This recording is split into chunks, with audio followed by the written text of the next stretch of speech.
Welcome to Rain's Weekly Live. I'm here with Ali Plasinski. She is one of our cyber analysts. Last week we discussed the physical and political dimensions of the Israel-Hamas conflict in Gaza. This week we're going to discuss more of the cyber and informational aspects of the conflict. So, Ali, if you could just give me a rundown of what we've seen so far in the cyber and information space in terms of either hacktivism or other cyber incidents.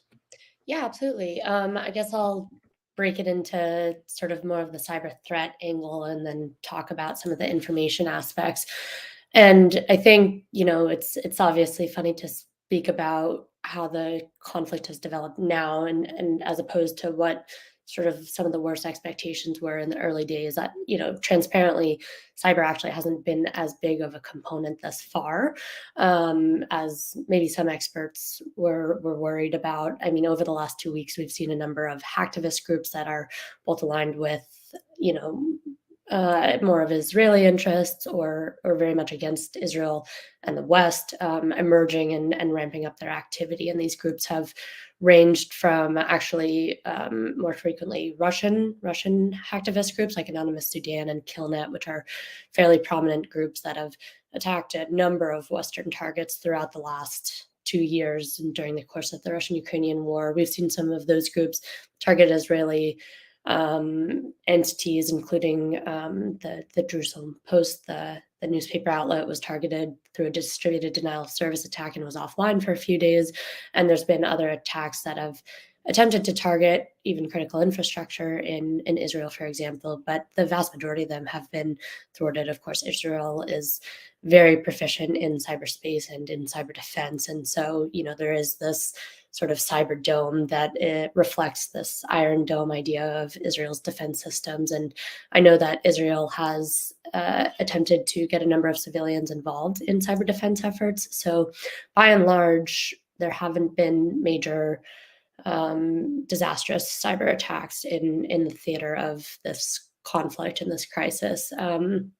I think some of the concerns, though, are forward-looking, especially in terms of state-sponsored actors. And again, we haven't seen this materialize just quite yet, but Iran and Israel for many years have been engaged in a tit-for-tat, more covert cyber war, and we've seen a number of attacks by very proficient groups. One group that is Israeli-aligned, Predatory Sparrow, is a so-called hacktivist group. There are some cyber entities or cyber agencies, rather, like Checkpoint Research, that are a bit doubtful of whether or not this group is fully hacktivist. It may have some state-sponsored interaction, but they've conducted a number of offensive cyber attacks against Iranian entities in the past, including an attack that targeted a steel factory and actually caused one of the systems to malfunction.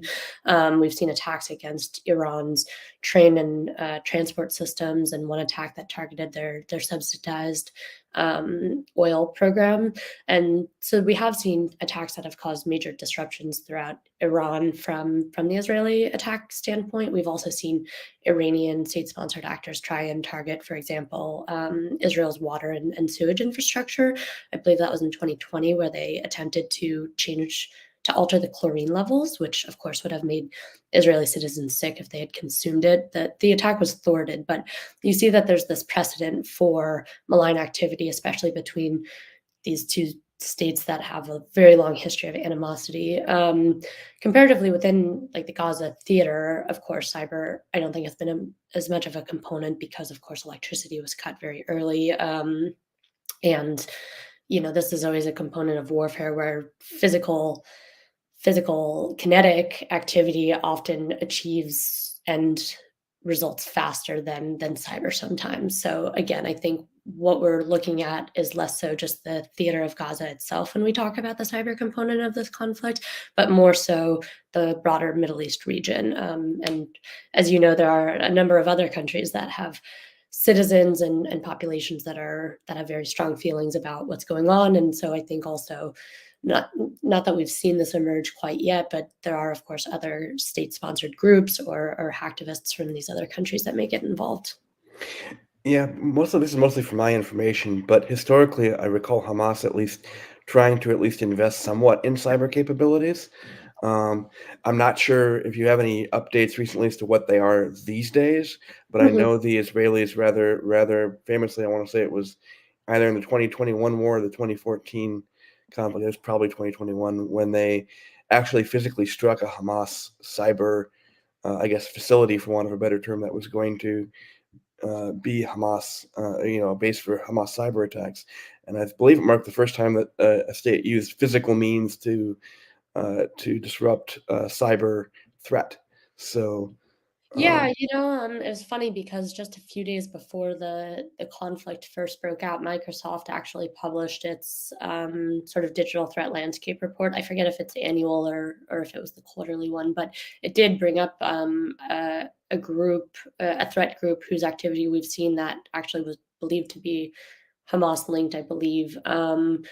And this was prior to the onset of the conflict, but more so, even today, Recorded Future, which is another think tank that produces analysis on some of these developments in cyberspace, published research that was showing some links between Hamas cyber capabilities and Iranian cyber capabilities, which is not a surprise per se, but yeah, there's definitely evidence, and there's also some evidence of, I believe, infrastructure for Hamas cyber capabilities, like the hardware of those activities found outside of, for example, like the Gaza territory. I believe it was actually there were IP addresses, for example, linked to Iran. I'd have to double check and make sure. But yeah, so there's definitely that component as well. And again, I think it would probably emanate back towards Iran. And Iran is definitely a very proficient threat actor in space and has been historically one of the most sophisticated adversarial state-sponsored cyber actors, especially from the U.S. standpoint. And now that the United States is also becoming more involved in this conflict, I think another component that we'll have to consider is how Iranian United States cyber threat activity develops over the next few weeks and months. And then to transition it more to the information side, as no surprise to anybody, but of course, disinformation has run rampant thus far.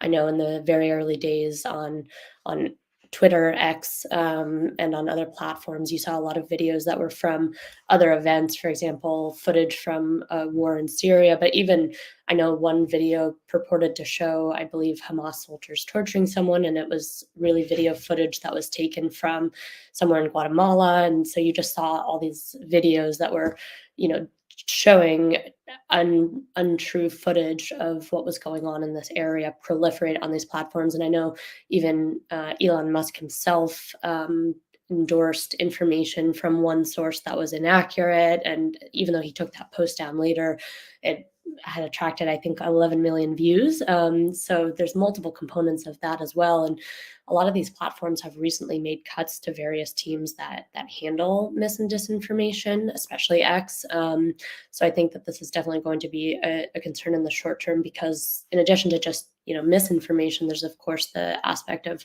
state-sponsored actors trying to proliferate a narrative. And I think in this area, this is more interesting for how other countries like Russia may try to capitalize on this. Russia historically has done a very good job of capitalizing upon crises to spread disinformation and exacerbate situations in their favor. And of course, Russia naturally has an impetus to sort of try and sway the narrative that's going on here and to try and obstruct U.S. efforts in the region. So that's definitely a big component as well. Yeah. Yep, I wanna touch on that a little bit. The fog of war is a well-known concept where there's a high degree of uncertainty, and that kind of creates an environment where disinformation can relatively easily spread. In addition, with a conflict like Israel-Palestine, it's very personal for a lot of people, so people are primed to believe disinformation, or are Right. more apt to not check. And an example of that is the recent incident in Gaza, which is still disputed. The It's still hospital. unclear what exactly happened. The unfortunate explosion and fire at the hospital in Gaza. where the initial report was it was an Israeli strike, but subsequent reporting seems to indicate that an Israeli, well, that uh, at least whatever caused the explosion and fire was not a weapon that Israel typically uses. Mhm. So the indication it's looking less and less likely that it was an actually Israeli strike. But the original narrative already got out there, and it was enough to have an impact that um, there's really no way to kind of uh, counter that narrative, considering it got out there first, and a lot of people were emotionally primed to believe Israel is going to commit atrocities in Gaza. So this must be one of those. So that's kind of where it's at, and um, to this day, Arab states in the region and pro-Palestinian voices tend to insist that the strike was a Israeli strike, despite evidence continuing to develop, and that's just an example of how powerful disinformation or misinformation—it's hard to tell which this is—can be in a particularly personal and uncertain environment.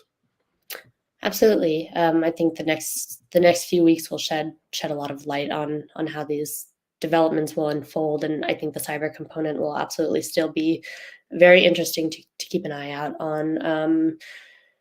But this is all we have time for today. So if you want to go ahead, Charlie. I was going to say, if you want to learn more, please visit rainnetwork.com, and you can read more of our analysis, both on cyber and physical security.